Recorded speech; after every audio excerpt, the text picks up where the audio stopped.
Assalamualaikum warahmatullahi wabarakatuh. Halo semuanya, saya Cindy Nanda Rumaya. Di sini saya akan menjelaskan tentang tugas yang diberikan dosen pengajar saya, Bapak Fendi Hidayat, ST, MKom, mengenai beberapa jurnal yang berkaitan dengan sistem informasi dalam keperawatan.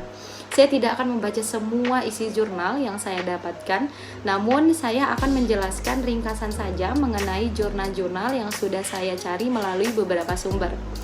Maaf sebelumnya untuk teman-teman kalau saya tidak menggunakan baju seragam, saya hanya menggunakan baju lab kampus saya. Baiklah, saya mulai untuk jurnal yang pertama. Jurnal pertama yang saya ambil judulnya yaitu Pengembangan Sistem Informasi Sumber Daya Manusia. Secara keseluruhan, perkembangan teknologi informasi yang begitu pesat telah merambat ke berbagai sektor termasuk kesehatan. Nilai informasi dalam kesehatan lebih berharga daripada nilai investasi. Oleh karena itu, dalam membuat informasi diperlukan sebuah sistem yang dapat membuat sebuah informasi yang tepat dan akurat. Sistem informasi manajemen perlu didefinisikan lebih detail lagi untuk mendapatkan informasi yang lebih spesifik, khususnya untuk sumber daya keperawatan di rumah sakit. Sistem informasi sumber daya manusia keperawatan memberikan informasi kepada seluruh manajer di rumah sakit yang berkaitan dengan sumber daya manusia keperawatan. Rumah sakit juga dapat mengaplikasikan sistem informasi manajemen dalam manajemen sumber daya keperawatan, khususnya dalam perencanaan tenaga keperawatan di rumah sakit, rekrutmen dan seleksi tenaga keperawatan, pengelolaan tenaga keperawatan, kompensasi, pengembangan karir, dan pelaporan lingkungan untuk meningkatkan kinerja sumber daya manusia yang efektif dan efisien. Nah, kesimpulan yang dapat saya ambil dari penjelasan sebelumnya yaitu bahwa sistem informasi manajemen merupakan sumber daya manusia keperawatan yang bertujuan untuk menghasilkan informasi yang berguna untuk rumah sakit dan pengguna lainnya.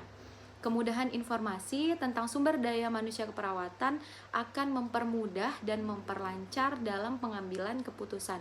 Sumber daya manusia dan teknologi merupakan komponen yang terintegrasi untuk menjalankan sistem informasi sumber daya manusia keperawatan. Komponen sumber daya manusia dan teknologi merupakan komponen pendukung sekaligus komponen utama untuk melaksanakan sistem informasi manajemen sumber daya manusia keperawatan. Judul jurnal yang kedua saya yaitu Pemanfaatan Teknologi Kesehatan dan Sistem Informasi dalam Proses Asuhan Keperawatan. Untuk judul jurnal yang kedua ini berisi tentang tenaga keperawatan yang merupakan ujung tombak dalam pelayanan kesehatan karena memiliki proporsi yang paling besar dan melakukan asuhan secara komprehensif kepada pasien selama 24 jam. Karena seorang perawat harus dapat memberikan pelayanan kesehatan yang berkualitas sesuai dengan standar asuhan keperawatan, mulai dari pengkajian sampai dengan evaluasi. Salah satu yang penting dilaksanakan adalah pendokumentasian asuhan keperawatan yang telah dilaksanakan pada pasien. Tujuan dari penulisan jurnal ini untuk mengidentifikasi pemanfaatan teknologi kesehatan dan sistem informasi dalam proses asuhan keperawatan, serta mempermudah bagi tenaga medis dalam memberikan pelayanan kesehatan yang efisien dan efektif dan dapat mempermudah bagi perawat dalam memonitor klien.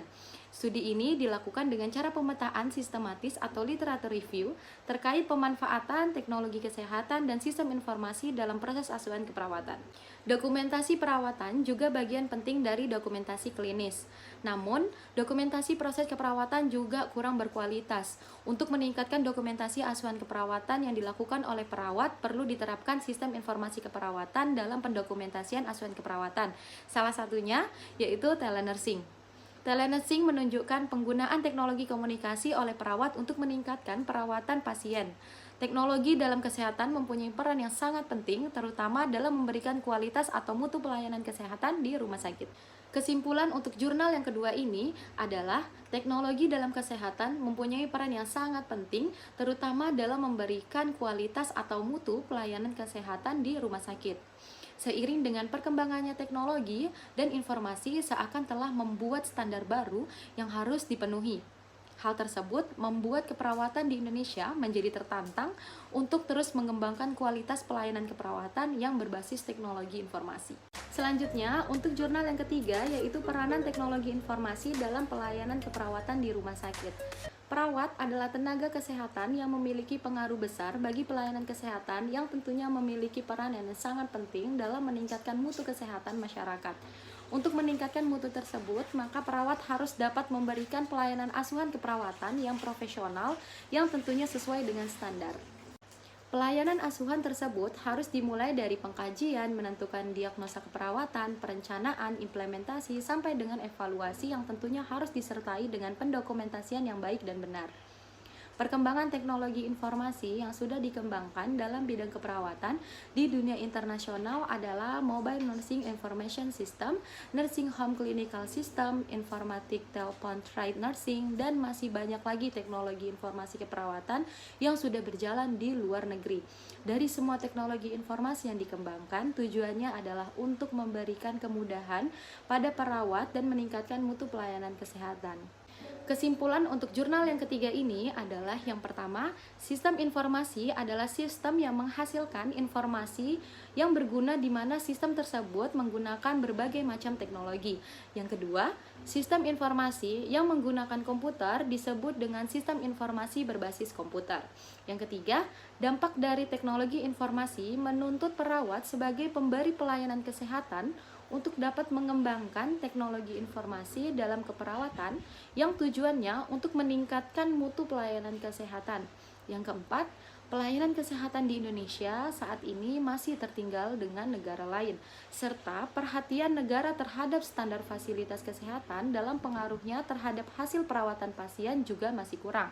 Yang kelima, untuk membenahi sistem tersebut juga diperlukan inovasi-inovasi dalam pelayanan kesehatan melalui teknologi sistem informasi. Cukup sekian penjelasan saya, mohon maaf apabila ada kalimat atau tingkah laku saya yang kurang berkenan. Sampai jumpa di video saya selanjutnya. Assalamualaikum warahmatullahi wabarakatuh. Bye-bye.